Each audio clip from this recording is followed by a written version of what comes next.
Leo tuko na habari mpya kutoka kwa Waziri Mkuu wa Tanzania, ndugu Mwigulu Nchemba. Kabla ya kuendelea, nikwambie mwana Afro Media TV, usisahau kusubscribe, kulike, kucomment na kushare ili uwe mwanafamilia wetu wa Afro Media TV. Waziri Mkuu wa Tanzania ndugu Mwigulu Nchemba amekasirishwa na vitendo vinavyofanywa na askari wa usalama na taasisi husika au mamlaka husika kuwafanyia bodaboda, ambapo ameeleza kuwa hatua mbalimbali zinakiuka sheria, mfano kumpokonya bodaboda funguo, leseni ama kumfungulia kesi kubwa kuliko kosa alilofanya inaweza kuwa ni chanzo cha uhasama baina ya bodaboda na viongozi husika au mamlaka husika. Alizungumza akasema hivi: lakini pia kama tumekubaliana kwamba hii ni faini, mpeni kitendea kazi chake ili akatafute fedha. Huna haja ya kushikilia kitendea kazi na huko unasubiri faini.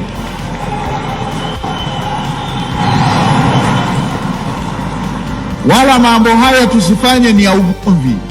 Utaratibu ni kama kwenye mpira tulishaweka kwamba ukifanya kosa hili unapewa kadi. Ukipewa kadi wanapokeaga wakiwa wanatabasamu. Kama tumekubaliana kwamba hii ukifanya kosa hili una faini, wala tusiviziane.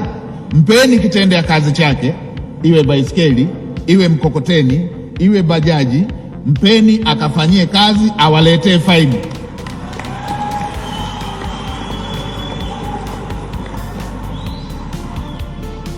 Lazima tuheshimu ofisi za watu. Mheshimiwa Waziri, utajisikiaje ukiamka unaelekea ofisini kwako unakuta ofisi ilishachukuliwa au imefungwa? Wenzetu hawa ofisi yao ndio hiyo hiyo wa usafirishaji, ule usafiri ndio ofisi yake. Ukishikilia ofisi yake unasababisha watoto wake walale njaa.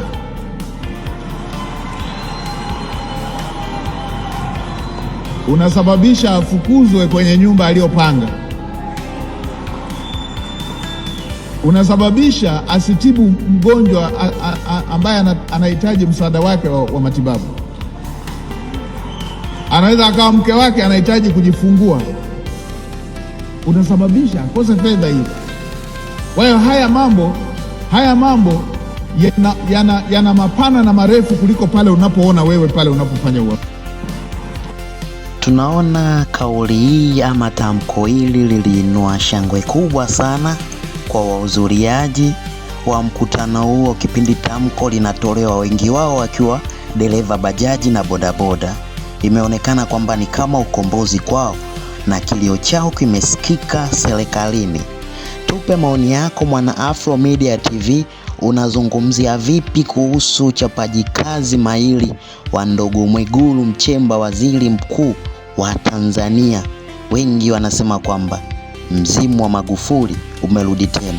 Asanteni na kwaheri.